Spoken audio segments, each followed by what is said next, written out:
I welcome you back again to this channel. Thank you so much for subscribing to this channel.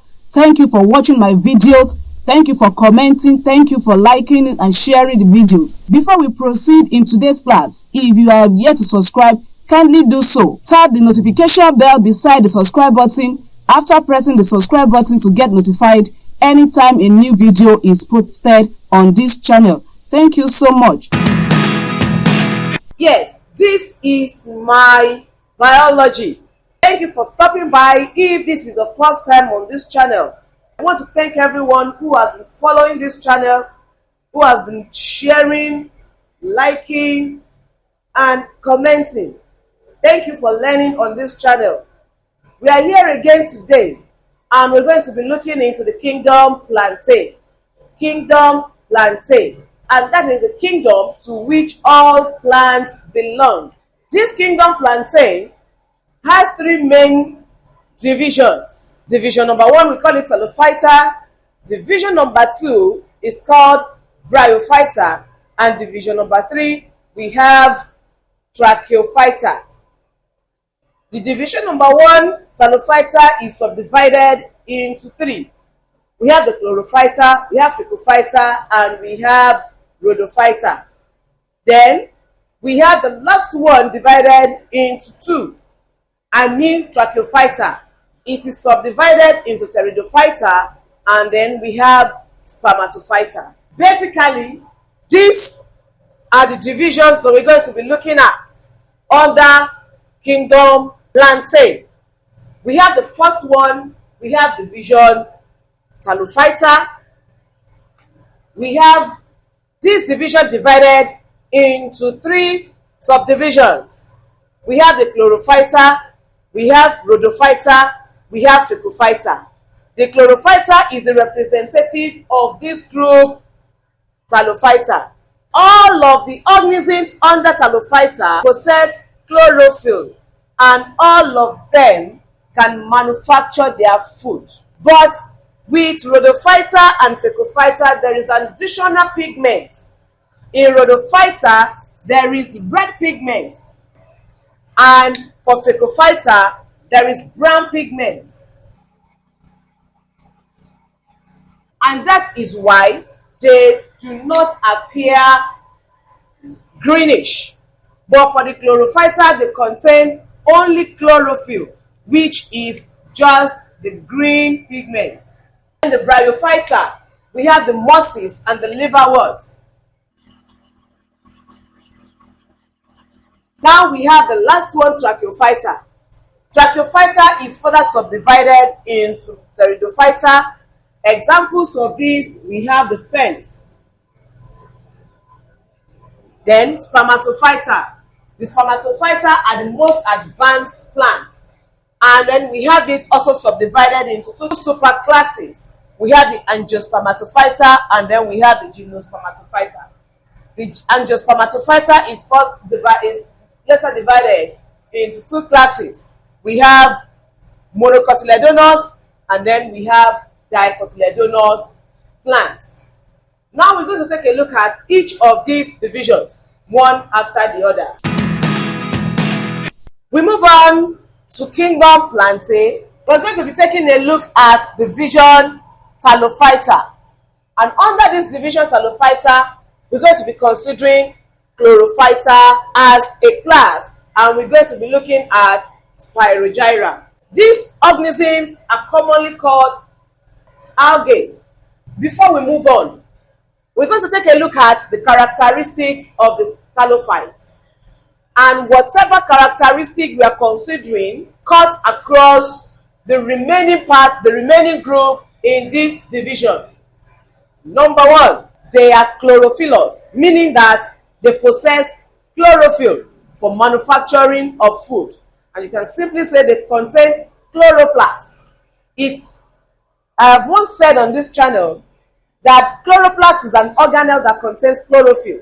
So they possess chloroplast as an organelle for photosynthesis. And if you say that they possess chlorophyll, or you say they are chlorophyllos, you are not wrong.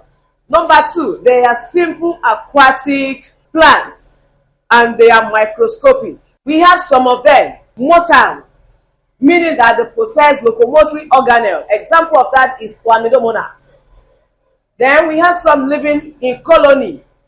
Example of that is the volvox. We have some that are filamentous, meaning that we have many cells that are joined end to end. An example of that is the Spirogyra, which is the one that we're going to consider as a representative of thalophytes. They reproduce asexually by fragmentation and reproduce sexually by conjugation. We're going to quickly take a look at Spirogyra, the structure of Spirogyra, and we're going to briefly see the structure of volvox and Chlamydomonas. Alright, this is the structure of a Spirogyra, and it is the representative of Chlorophyta. It possesses mucilage. This mucilage is slimy and it is for protection against mechanical injury, and also it prevents desiccation or dryness. And here we have the cellulose cell wall. This cell wall is strengthened by cellulose, and here we have the cell membrane, the one that encompasses the internal organelles. Then we have the cytoplasm. That is where we have the cell organelles and mineral elements dissolved. Now, we have these coiled chloroplasts. The coiled chloroplast is the organelle for photosynthesis. It contains chlorophyll in it. Located within this chloroplast is the pyrenoid. The pyrenoid is the site for storage of starch. Then we have cytoplasmic strand. The cytoplasmic strand functions for placing or holding the nucleus in place. Then we have the nucleus. The nucleus controls the cell activities. Then we have the vacuole. The vacuole stands for storage of materials. The other time I said Spirogyra is filamentous in nature. That is the way it appears. If you see this end, this is a cell. A cell ends from here to here. If you look closely, you see that another cell begins from here. So when you have many cells that are joined end to end, you call such a structure a filament, and that is the structure of a Spirogyra. Other members of this group that you may find maybe in your alternative to practicals, we have Chlamydomonas. It is a free living plant. A Chlamydomonas has two flagella for movement. It also has chloroplast. Its own chloroplast, unlike the Spirogyra, which is spiral, the Chlamydomonas has a cup-shaped chloroplast. And that is very, very, very important. That is one of the easiest way to identify it. It has two flagella. It has a cup-shaped chloroplast. Not only that, it has eye spots, just like we have in Juglina. The next one we're going to be talking about is the volvox. This is the diagram of volvox. You can see that we have many cells. These many cells, they live in colony, or you say that they live in clusters. Don't forget that kingdom Plantae has three main divisions. This division is further divided into Chlorophyta, Phaecophyta, and Rhodophyta. We said that they all possess green pigments called chlorophyll. But for the remaining two, Rhodophyta and Phaecophyta, they have other pigments, with Rhodophyta having red pigments and brown pigments in Phaecophyta. And we said that they are simple aquatic plants. They are microscopic, they are chlorophyllous. They make food themselves through photosynthesis. They have cellulose cell wall. Not only that, they reproduce asexually by fragmentation, that is in Spirogyra, and they reproduce sexually by conjugation, where you have two conjugates lying side by side, two conjugates of different mating strains, and then you have the fusion of their gametes, resulting into the formation of a zygote. The zygote develops into a zygospore, and from the zygospore, a new spirogyral filament is produced. Thank you very much for watching. Now we move on to division bryophyta. Division bryophyta consists of organisms or plants that we normally refer to as mosses and liverworts. And the representative of this group is the moss. Here is the diagram of a moss. Anywhere you see this, it is a moss and is the representative of the bryophyte. Now, this capsule bears the spores. Let's see the characteristics of the bryophyte. Number one, they are green plants. That also means that they possess chlorophyll. Number two, they are non-vascular plants, meaning that they do not have true roots, no true stem, and they do not have true leaves, but they have structures that look like roots, stem, and leaves. Next point, they reproduce asexually by spores formation, and they reproduce sexually by gametes. Another point that is very, very important is that they show alternation of generation. They show alternation of generation. I'm going to be very, very brief about this because there is a video on this channel that really explains the life cycle of a moss. There I explain very, very well the alternation of generation. But in the course of this lesson, I'm going to make a brief explanation of it. They grow in moist environments. That is another characteristic. The reason why they grow in moist environments is because they need water for reproduction. Here we have a diagram representing a moss. This is diagram of a moss. And then we have capsule. This capsule bears the spores. At maturity, the operculum bursts and the spores are released. Once the spores are released, each spore will grow into what is known as protonema. It develops into a gametophyte. These gametophytes are two. We have the male gametophyte and we have the female gametophyte. The male gametophyte is referred to as antheridium, and then the female gametophyte is known as archegonium. The male gametophyte produces the sex cell. The sex cell is known as anterozoid, or you call it sperm cell, while the archegonium produces sex cell known as egg. Then, here comes the importance of growing in a moist environment. It does not necessarily mean that the water should be flowing. This moisture that is available, the sperm cell swims in it and then enters into the archegonium to fertilize the egg. The sperm cell can move. It is motile, while the archegonium is non-motile and the egg is non-motile. By the time the egg is fertilized in the archegonium, then we have a zygote. The zygote develops into a sporophyte.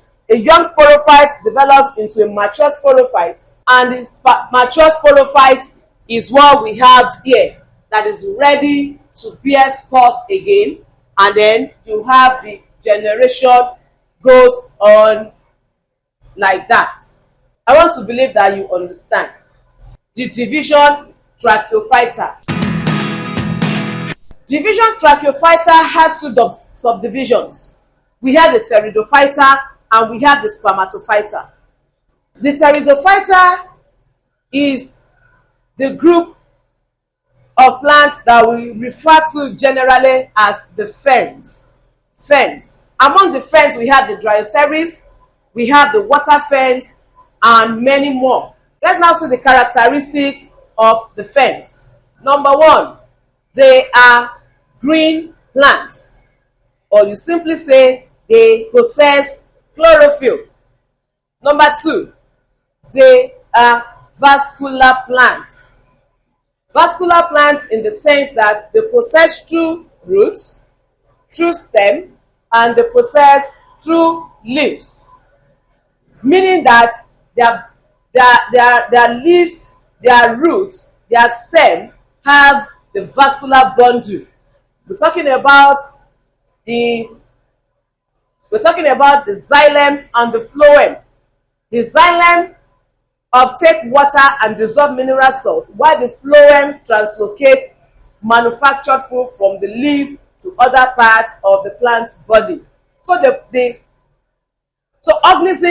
plants in plants that are pteridophytes, they are vascular plants. Not only that, they reproduce sexually by gametes, and they reproduce asexually by spore formation. Not only that, they grow in moist environments, just like we have in the case of the bryophytes. The reason why they grow in moist environment is because they need water for reproduction. And then they show alternation of generation. This is the structure of the fern. There are differences if you look at them and compare this with what we have in moss. The spores of this plant is produced in the sori, and it is on the leaf.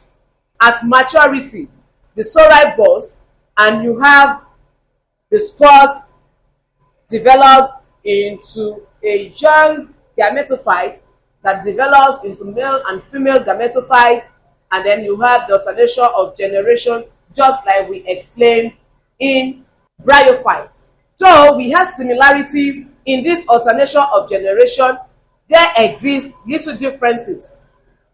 One of them is that in bryophytes, it is the gametophyte phase that is larger than the sporophyte phase, while in ferns or pteridophytes, it is the sporophyte generation that is larger than the gametophyte generation. I want to believe that that is understood.